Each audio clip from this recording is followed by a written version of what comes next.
Bon, ici, mais pour les villes, AS. Comme pour les c'est ça. Donc, ça va. Ah bah, non, il est déjà lui aussi. Ça s'appuie sur ses connaissances. Non, en ce moment, lui aussi. Non, mais dimanche, je vois sûrement sur le monde. Attends, on peut le faire sur la Je peux 6ème. poser la question pour l'instant. Ça dit à quelle heure? 11h30. À mon avis, ils sont dernier jour aujourd'hui. Ton machin. C'est qui se fait de la merde, c'est qui se Et puis tu lis. Notez ton numéro de téléphone. Je vais le Justement. noter, j'arrive, d'accord. Attends, bouge plus. J'arrive de l'interpeller.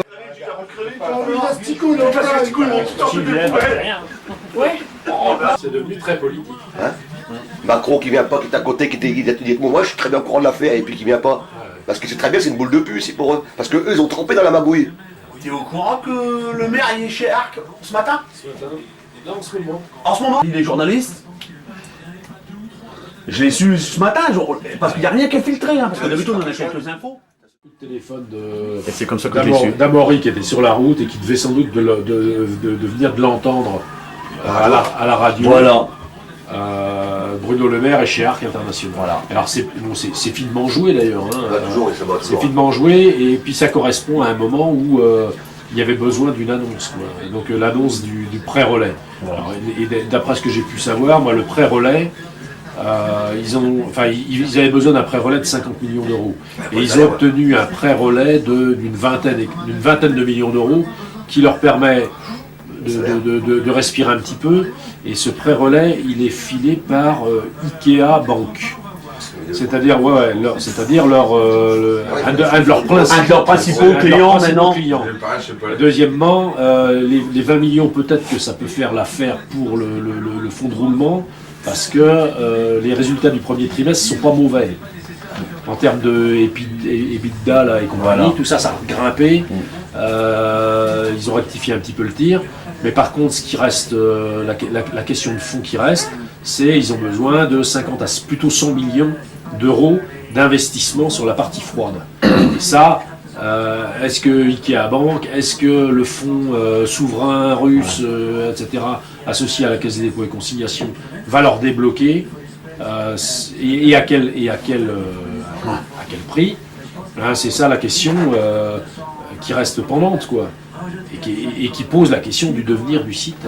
Parce que s'ils ne modernisent pas la partie froide, ils n'arriveront pas à monter leur taux de profit. Et s'ils ne montent pas leur taux de profit, à un moment ou à un autre, Cashin, l'américain propriétaire, il va dire l'opération de retournement, on l'amène plus vite, quoi. Et cette opération de retournement, dès le départ, hein, il dit 5-6 ans, quoi, il a arraché le groupe pour lui remettre, le remettre en forme. Donc pour réaugmenter sa valeur et puis ensuite pour le revendre. C'est ça l'objectif. Alors ce groupe, il a des filiales qui sont hyper dynamiques, en particulier la filiale américaine, avec des taux de profit très élevés. Je l'ai trouvé. Et puis il y a le site de la maison mère qui lui est beaucoup plus mal en point, quoi. Qui est plus mal en point, où il y avait beaucoup de choses à faire pour le remettre sur des bonnes rails capitalistes, quoi. Alors ils ont pas rien fait, quoi. Ils ont changé complètement la stratégie commerciale. Ils ont fait des investissements importants sur les fours l'année dernière, mais les résultats n'ont pas été au rendez-vous. Les résultats financiers. Ils ont beaucoup plus produit, ils ont beaucoup plus vendu, mais la marge, le taux de marge, lui, il n'a pas bougé parce que ce qui leur bouffe beaucoup la marge, c'est l'importance de la main-d'œuvre qui est utilisée dans ce qu'ils appellent la partie froide. La partie chaude, c'est là où tu fabriques les verres, quoi, globalement. Là, c'est d'ailleurs assez robotisé, mécanisé, automatisé. Et puis ensuite, tu passes à la partie froide où tu as la mise en carton, etc. Et là, ça se fait encore à la main, quoi. La manutention, il y a tout un travail de manutention, la partie froide. Alors, automatiser la partie froide, ça veut dire aussi... donc voilà un petit peu ils ont coupé l'usine en 4 secteurs, qui permettaient une vente à la découpe d'Arc, et il est plus mal placé pour être vendu à la découpe, c'était le site ici d'Arc Saint-Omer. Par contre, l'usine américaine, toujours la même, elle est en très bonne santé, elle a capté tout ce qui est recherche, développement, les procédés innovants, et puis elle est sur un marché qui est quasiment protégé. L'usine chinoise, elle est bien, l'usine russe, elle se porte pas mal. Donc il y avait des sous à faire en revendant ça à la découpe. Alors, une des questions qu'on peut se poser, c'est de savoir, enfin qu'on pouvait se poser, et qu'on peut peut-être encore se poser si les sous n'arrivaient pas, c'est si à un moment donné, le dit Cashin, il a pour l'intention d'accélérer l'opération de retournement. Et au lieu de revendre le tout, l'ensemble du groupe bien remis en état, c'est de laisser ici, ça serait de laisser aller ici à la liquidation judiciaire et puis finalement de faire son beurre sur les autres usines du groupe qui sont à l'étranger.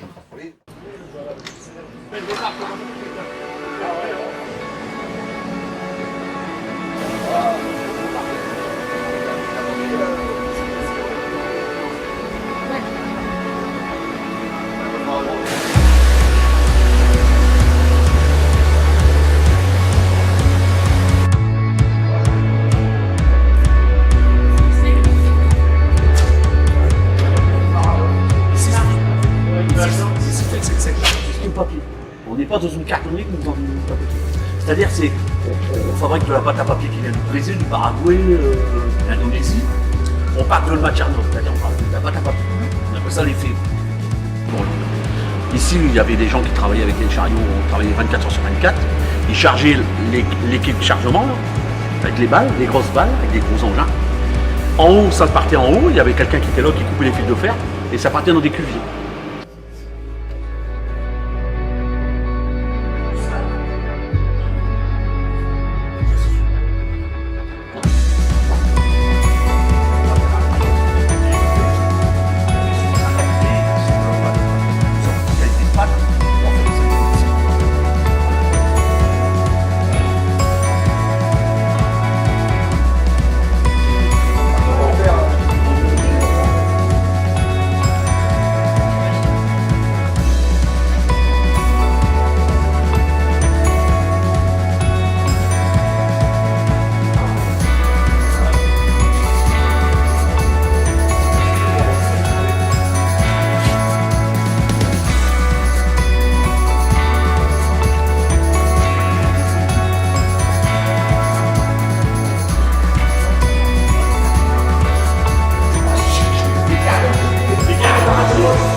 Combien d'années que c'est fermé ici?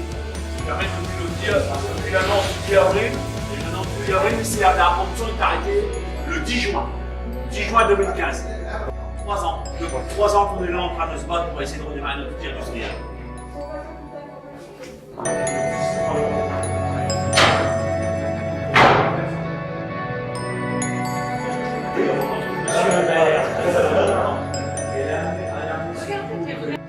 Et ça, c'est une machine? C'est une machine à papier et on fabrique du papier pour tout ce qui est impression-écriture, tout ce qui est imprimerie. On appelle souvent ça les papiers glacés. On dit que c'est du papier glacé. Ah, d'accord. Il y avait combien de salariés là-dessus? Sur cette machine-là, il y en avait en conduite de machine, ils étaient 4. 4. Et après, il y avait tous les techniciens, tous les gens de la régulation, et tous ceux qui étaient là pour tout ce qui était alimentation chimique et tout ça. On était une vingtaine de salariés. Ah oui. Impressionnant. Hein. Ouais. Encore un outil qui sont dessus. Enfin, espérons qu'on va avoir un repreneur.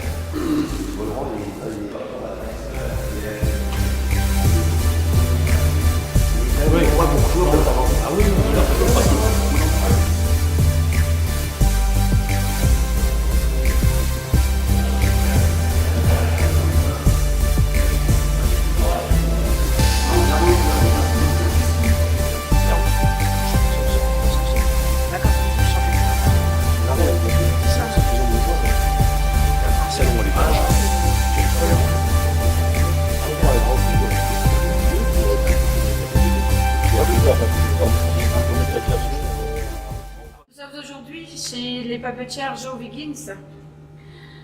Nous avons appris que Bruno Le Maire était chez Arc. Je pensais d'ailleurs le rencontrer afin de lui faire visiter cette usine qui est maintenant fermée depuis 3 ans. Il n'y a pas que lui qui passait chez Arc International, il y a aussi les présidents Hollande et Macron, mais jamais personne ne vient ici. Pourtant, apparemment, il y a un projet de réouverture. Il faudrait simplement que le gouvernement fasse un effort. Ça fait 3 ans que les papetiers ici se posent des questions sur leur avenir et attendent. Il y a des prêts relais à accorder. Nous espérons que l'État va le faire. Les papeteries de la vallée de la Haye continuent à jouer un rôle économique important. Elles ont été sérieusement menacées. On se souvient d'ailleurs des difficultés de Cascade à Blandec avant sa reprise par le groupe RDM.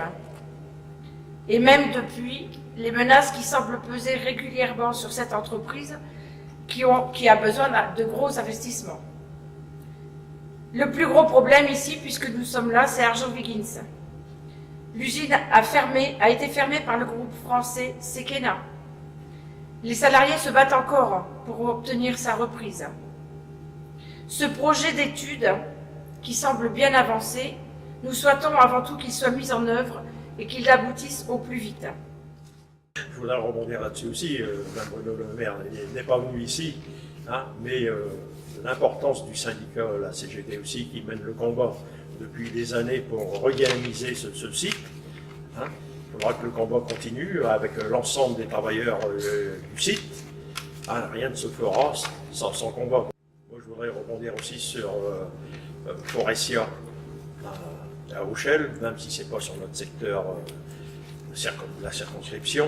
Mais de nombreux travailleurs aussi de Forestia habitent dans la circonscription, surtout du côté de Permanartois. Hein. Là aussi, Forestia, de nombreux travailleurs aussi arrivent à la limite d'âge et ne sont plus remplacés ou remplacés par des intérimaires aussi. Donc s'il n'y a pas de prise en compte par les constructeurs automobiles de redynamisation de Forestia, on peut s'attendre aussi à une fermeture du site. Hein, là aussi, le syndicat de la CGT aussi mène le combat aussi pour que l'activité revienne à...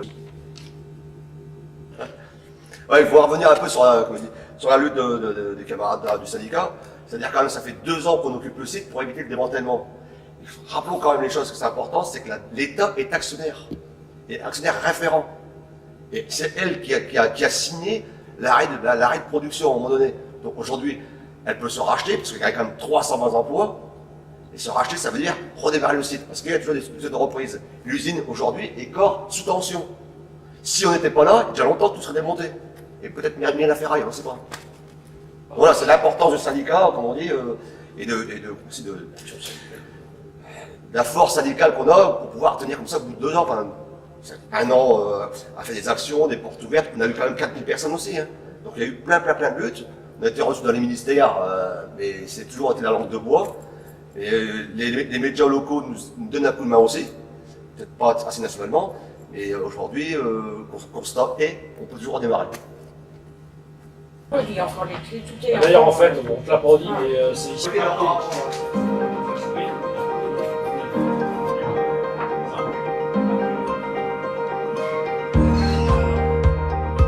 Par jour, avec cette machine à papier, pour dire les chiffres de production, on sortait à peu près 450 tonnes.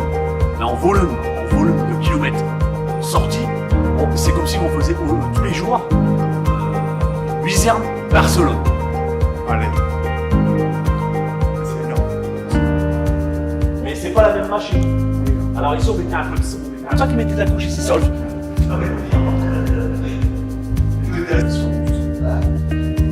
Si on consomme les gens qui sont des réclamations électriques et tout ça.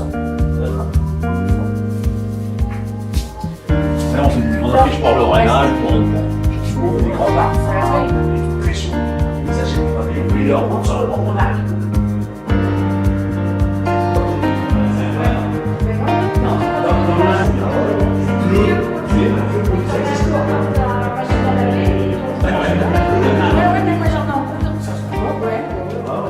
la machine à coucher. Ici, et ça sert à quoi exactement? On met une couche sur le papier, Oui. et puis bah, soit vous avez pas pour le client qui veut soit du mat, du satimat ou du brillant. Après ça passe au canon. Ah d'accord. Ça dépend du client qui veut. Merci. Et le papier passe entre deux, il y en a un qui est statique. On s'en vache. Si quand il y avait des classes. Tout automatique avec des coups automatiques. De la règle à Voilà, voilà.